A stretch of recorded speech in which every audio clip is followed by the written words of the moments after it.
합니다. 여러분들 지금처럼 겨울이 되면 대표적으로 떠오르는 이미지들이 어떤 이미지들이 있으십니까?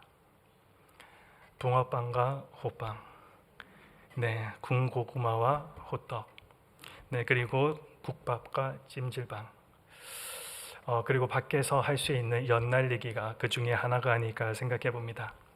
한국의 민속놀이로 알려져 있는 이 연날리기는 민족, 국가, 지역을 초월하여서 전 세계 사람들에게 사랑을 받고 있는 놀이이기도 합니다. 여러분도 소시적에 연 한 번씩은 날려보셨습니까? 겨울바람이 불어오는 공터에서 연줄을 손에 감고 그 팽팽한 느낌을 우리는 경험해 보았습니다. 손바닥에 줄이 팽팽하게 당겨졌던 그 느낌을 우리는 기억하고 있다는 것입니다. 바람이 세게 불면 불수록 그 줄은 더 팽팽해지고 줄이 팽팽해질수록 그 줄을 잡고 있는 손은 더 아파옵니다. 그래도 우리가 그것을 놓지 못하는 이유는 단 하나입니다. 바로 그 줄 끝에 연이 달려있기 때문입니다. 신재웅 목사님이 쓴 페이지 처치라는 책에 방패연과 관련된 이야기가 하나 실려 있습니다. 하늘을 높이 날고 싶었던 방패연이 있습니다. 더 높이 날고 싶어서 몸을 쭉 펴면 땅의 실이 팽 하고 잡아당깁니다. 실만 없으면 더 높이 오를 텐데, 실만 없으면 별에게도 가볼 텐데 연은 실이 미웠습니다. 어느 날 방패연은 결심을 하게 되지요. 실을 끊어버려야겠다고. 끊어버리자마자 바람이 불어와 한 번도 오르지 못한 곳으로 날아오게 됩니다. 그리고 소리쳤습니다. 이제 자유다. 그런데 갑자기 바람의 방향이 바뀌더니 방패연이 이리저리 휘둘립니다. 그리고 땅으로 추락하기 시작합니다. 그제야 방패연은 알게 되었습니다. 실 때문에 강한 바람을 이겼고 실 때문에 하늘을 날 수 있었다라는 것을. 여러분도 혹시 이런 때가 있으셨습니까? 하나님과 나를 연결하고 있는 그 실이 너무나도 팽팽해서 차라리 끊어버리고 싶다라고 생각했던 때, 말씀이 부담스럽고 공동체로 모이는 것이 버겁게 느껴질 때, 우리도 이런저런 이유들 때문에 글에 소개된 이 방패연과 같이 죄와 불순종과 의심의 칼을 들어서 하나님과 연결된 줄을 끊으려 할 때가 있습니다. 그 줄만 없으면 더 자유로울 것 같아서 그랬던 것입니다. 그런데 시간이 지나고 보니 하나님의 말씀 앞에 갇히는 것, 하나님의 사랑에 구속되는 것, 이것이 가장 자유한 이름을 깨닫게 됩니다. 그렇습니다. 지금껏 내가 잘나서 여기까지 버텨온 것이 아닙니다. 하나님께서 나의 연줄을 붙들고 계시기에 내가 오늘 이 자리에 있을 수 있는 것입니다. 그 줄이 사실은 우리를 살리고 있었다라는 그 사실을 우리는 뒤늦게야 깨닫고 있습니다. 오늘 말씀에서도 그 이야기가 진실이다라는 사실이 발견됩니다. 오늘 말씀은 다윗이 가장 힘들었던 날의 이야기를 기록하고 있습니다. 다윗과 부하 600명이 블레셋 원정에 함께 참여하기를 원했습니다. 그런데 블레셋 지휘관들이 다윗을 신뢰하지 않아서 전쟁에서 제외시켜버리고 맙니다. 그래서 다윗과 그의 부하들이 다시 그들이 거하던 시글락이라는 곳으로 되돌아오게 됩니다. 그렇게 시글락으로 되돌아와 보니 충격적인 일이 벌어졌습니다. 그들의 거처가 완전 엉망이 되어 있었습니다. 그들이 거처를 잠시 비운 사이에 아말렉 사람들이 쳐들어와서 불을 지르고 그리고 제산과 양떼와 아내와 자녀들까지 한 명도 빠짐없이 다 포로로 잡아가 버리고 말았던 것입니다. 남은 것은 연기와 잿더미뿐이었습니다. 성경은 그때 그 순간을 우리들에게 이렇게 소개하고 있습니다. 사무엘상 30장 4절 말씀입니다. 다윗과 그의 함께한 백성이 울 기력이 없도록 소리를 높여 울었더라. 돌아와서 자신의 주거지를 보니 완전히 하나도 남은 것이 없는 그 모습을 보며 다윗과 그를 따르던 백성들이 소리를 높여 우는데 울 기력이 없을 때까지 울었다 성경은 기록하고 있습니다. 그리고 그 슬픔은 분노로 바뀝니다. 부하들이 다윗을 돌로 치려 하기에 이르렀던 것입니다. 여기서 우리는 잠깐 다윗이 어떤 처지에 있는지를 한번 생각해 봐야 합니다. 그는 이미 수년 동안을 광야에서 생활했습니다. 사울에게 쫓겨 오갈 데가 없어서 블레셋의 비호를 받으며 겨우 버텨오던 사람이었습니다. 하나님의 기름 부으심을 받았지만 왕이 되기는커녕 적국의 땅에서 용병처럼 살아오고 있는 그의 모습이 너무나도 처량해 보입니다. 그런 다윗에게 이 시글락이라는 곳은 마지막 남은 그의 삶의 자리였던 것입니다. 그런데 그 자리마저도 사라져 버렸습니다. 앞으로도 뒤로도 갈 길이 없었습니다. 여러분, 이런 막막한 자리를 마주한 다윗이 어떤 심정이었겠습니까? 그가 어떤 결정을 내렸겠습니까? 오늘 성경은 다윗의 결정을 이렇게 우리들에게 소개하고 있습니다. 6절 말씀입니다. 다윗이 그의 하나님 여호와를 힘입고 용기를 얻었더라. 완전히 무너질 것 같았던 다윗이 무너지지 않았습니다. 대신 하나님께 나아갑니다. 그리고 기도합니다. 다윗이 하나님의 마음에 합한 사람이라 불린 이유가 바로 여기에 있지 않을까 생각해 봅니다. 그가 전쟁에 뛰어난 전략가가 그의 지혜가 있어서 그랬던 것이 아닙니다. 막다른 길에서도 하나님께 먼저 나아가는 사람이었기 때문에 그는 그랬습니다. 자신이 무너지는 그 삶의 순간에도 하나님을 찾는 그 습관이 다윗의 평생을 붙들었다라는 사실입니다. 그리고 그 다윗의 기도에 하나님이 응답하십니다. 8절 말씀에 그를 쫓아가라. 내가 반드시 따라잡고 도로 찾으리라. 단 두 문장의 응답입니다. 그러나 이 짧은 약속이 다윗에게는 연줄과도 같은 것이었습니다. 다윗은 이 말씀을 붙잡고 그들을 추격하기 시작합니다. 600명이 출발했는데 부솔 시내를 건너는 도중에 200명이 낙오하고 맙니다. 더 이상 몸이 따라주지 않아 같이 함께 갈 수 없다는 것이었습니다. 다윗은 어쩔 수 없이 그들을 그 자리에 남겨두고 나머지 400명과 함께 계속 추격에 나섭니다. 추격 중에 강야에 쓰러진 애굽 청년 하나를 만나게 됩니다. 아말렉에 버려진 종으로서 사흘을 굶어서 거의 죽어가는 자였습니다. 다윗은 분노로 가득 찬 그 마음을 가지고 달려가는 그 길에 잠시 멈추어 섰습니다. 물을 먹이고 음식을 주어 돌봐주었던 것입니다.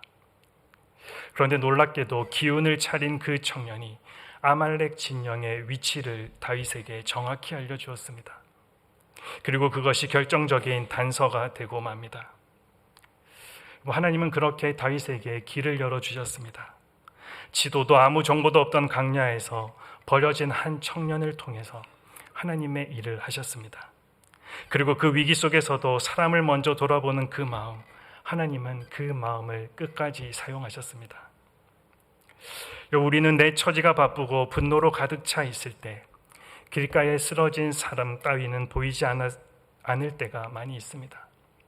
하지만 다윗은 하나님의 약속, 그 연줄에 굳게 매여 있었기에 이 다급한 추격의 그 길 위에서도 멈추어 서서 한 영혼을 돌볼 수 있는 영적인 여유가 그에게 있었다라는 것입니다.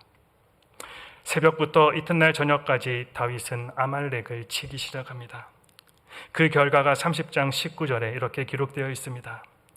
그들이 약탈하였던 것, 곧 무리의 자녀들이나 빼앗겼던 것은 크고 작은 것을 막론하고 아무것도 잃은 것이 없이 모두 다윗이 도로 찾아왔고, 여러분, 아무것도 잃은 것이 없이 모두 다윗이 도로 찾아왔다. 너무나도 놀라운 일 아닙니까?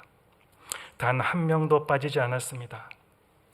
역사 속에서 전쟁의 포로들은 이동하는 도중에 죽는 일이 참 많이 있었던 것을 우리는 발견하게 됩니다. 먹지도 못했고 제대로 쉬지도 못했고 사흘길을 끌려온 여자들과 아이들이었습니다. 여러분, 이것은 다윗의 군사적 능력이 뛰어나서 그렇게 구출할 수 있었다 우리는 설명할 수 없습니다. 지도도 없었고 충분한 병력도 그들에게는 주어지지 않았습니다. 도망쳤던 아말렉인만 400명이라고 했으니 그들과 함께 싸웠던 아말렉인들은 그들보다도 훨씬 많은 숫자였습니다. 하지만 그럼에도 불구하고 그들이 이 모든 것들이 가능했던 이유가 무엇입니까? 그것은 바로 단 하나입니다. 약속이 이루어졌던 것입니다. 하나님의 그 약속이 다윗에게 이루어졌다라는 사실입니다. 하나님의 약속은 연줄입니다. 그 줄을 붙들고 있는 한 강야와 같은 우리의 삶 가운데서도 우리는 버텨낼 수 있는 힘이 있습니다.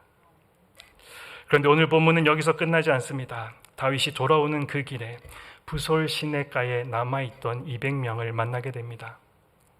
그들이 얼마나 반가웠던지 먼저 나와서 다윗과 그 일행들을 마중 나옵니다. 그런데 그 일행들과 마주했던 일부 중에 다윗에게 이렇게 말하는 자들이 생깁니다. 22절입니다.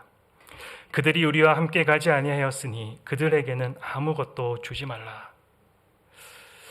여러분이 이 말을 어떻게 생각하십니까? 이 말에는 분명 논리적인 타당성이 있습니다.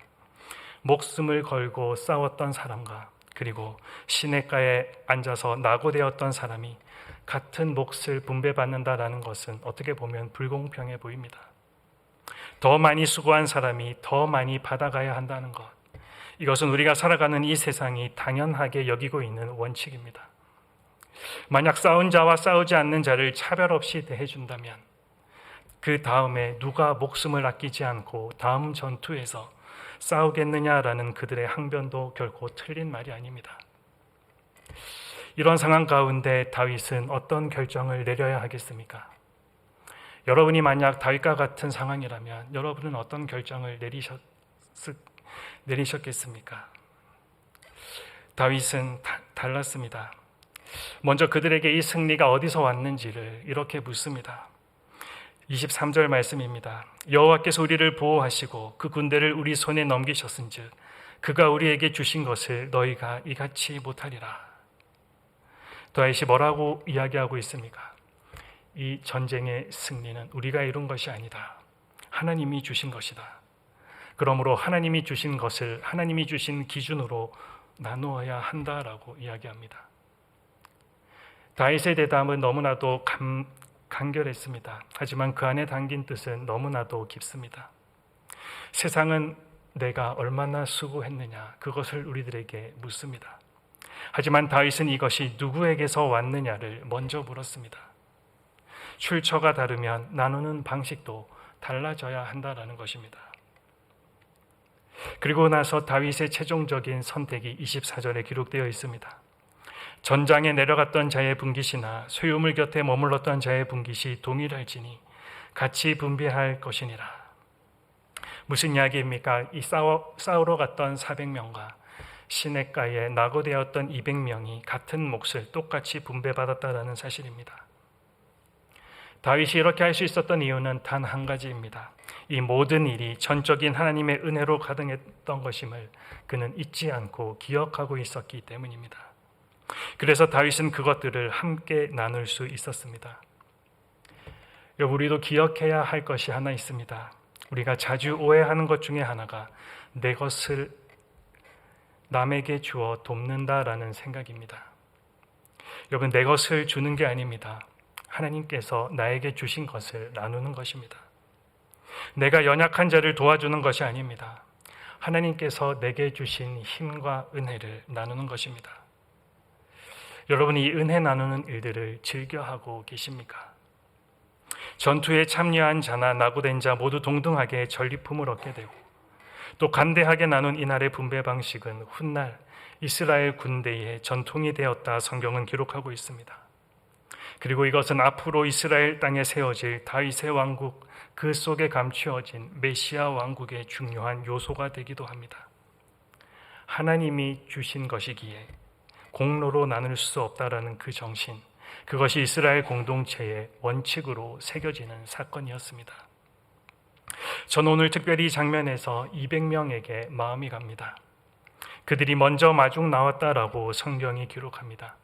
멀리서 다윗 일행이 돌아오는 것을 보자마자 달려 나왔다라는 것입니다. 밤가움과 안도감이 그들에게 있었을 것입니다. 하지만 그 뒤에는 무거운 마음도 있었을 것이라 생각됩니다. 오늘 본문에는 기록되어 있지 않은 이야기지만 우리가 가만히 한번 생각해 볼 수 있지 않겠습니까? 그들과 함께 싸우지 못했다라는 그 미안함, 그리고 그 전리품을 받을 자격이 있을까 하는 마음이 그 발걸음 가운데 담겨 있지 않았을까 한번 생각해 봅니다. 그런데 그 200명에게 다윗이 오늘 이렇게 말합니다. 동등하게 받으라. 그 몫은 당신들의 것이다. 이 장면에서 저는 복음을 발견하게 됩니다. 바로 우리도 그 200명 중에 한 사람이기 때문에 그렇습니다. 우리는 하나님 앞에 내세울 공로가 아무것도 없는 자들입니다.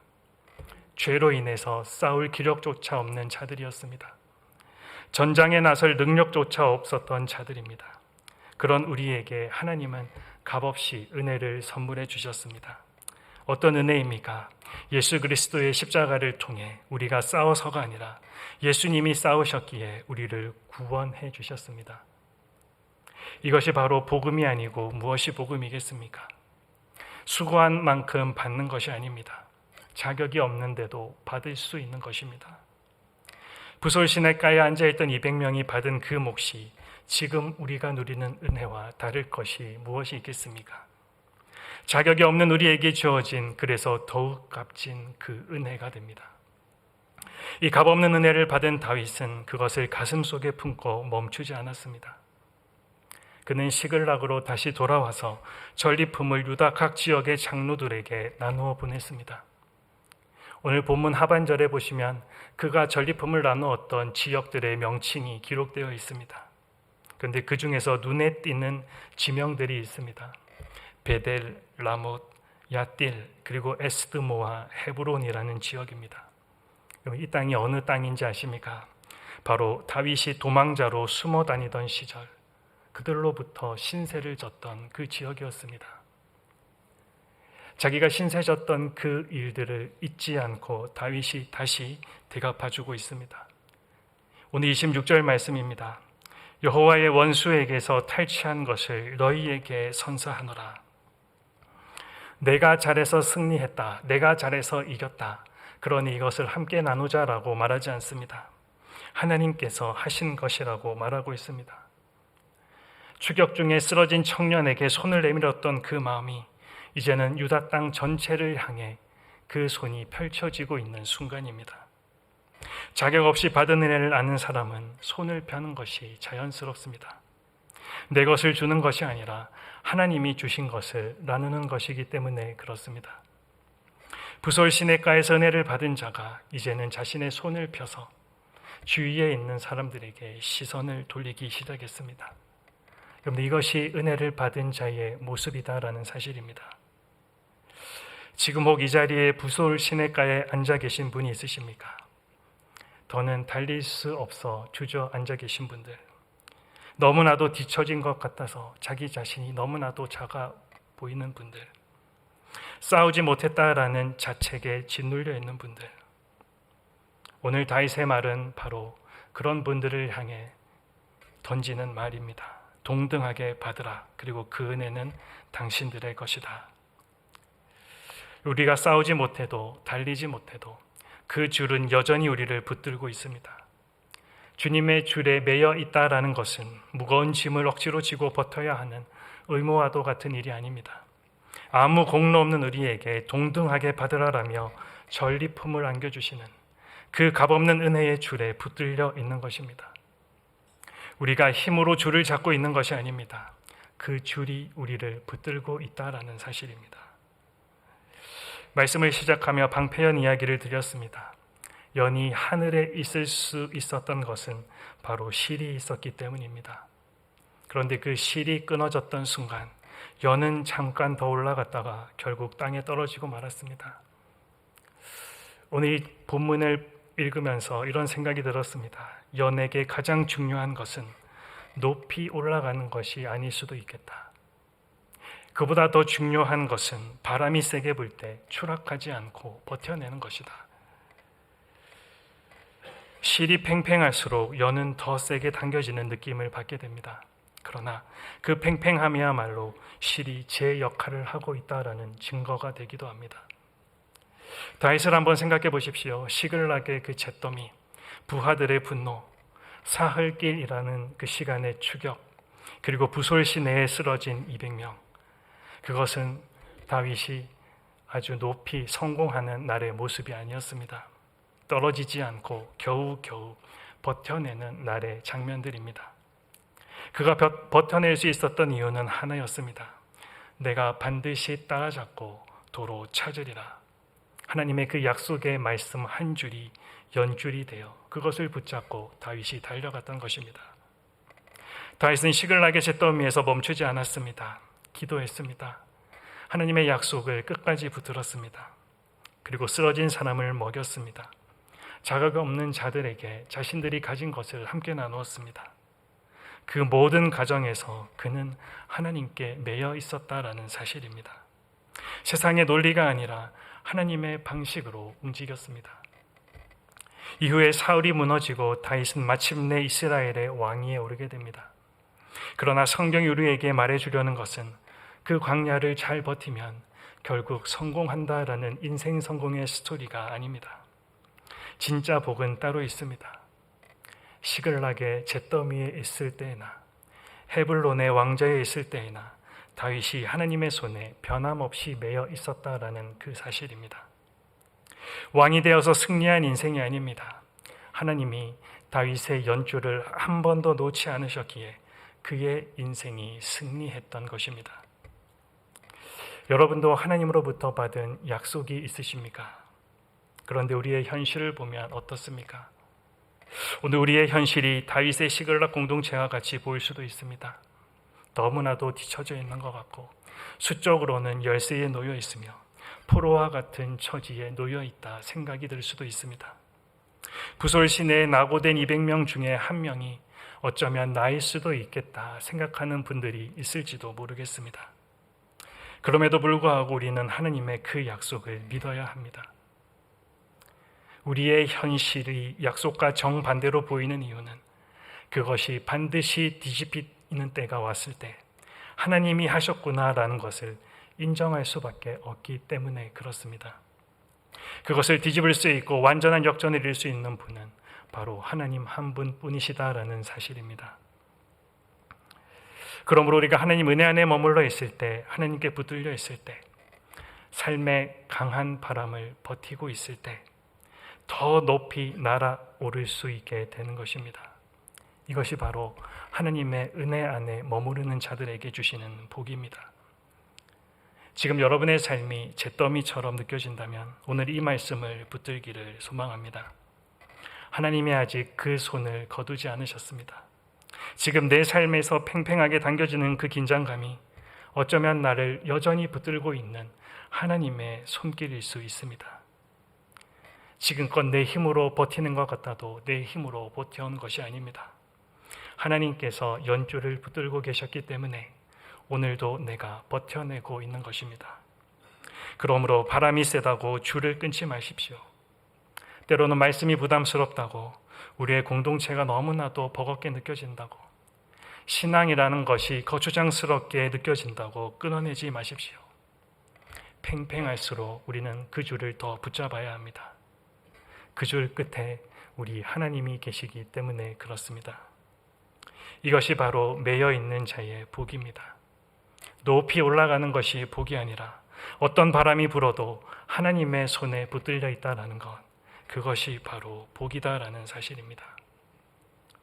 오늘도 이 강야와 같은 이 삶 가운데 오늘도 우리를 가만히 안 놔주셔서, 그리고 진득하게 기다려 주셔서 그것이 얼마나 큰 은혜인지 모르겠습니다. 여러분, 아직도 우리의 손이 하나님께 연결되어 있다는 그 사실 잊지 마시고 우리의 남은 삶을 주님의 그 손 굳게 잡으시고 자격 없이 받은 은혜에 감사할 뿐만 아니라 우리에게 주어진 것, 우리가 받은 것을 나누면서 그렇게 살아가는 복된 삶이 되시기를 주님의 이름으로 축복합니다. 기도하겠습니다.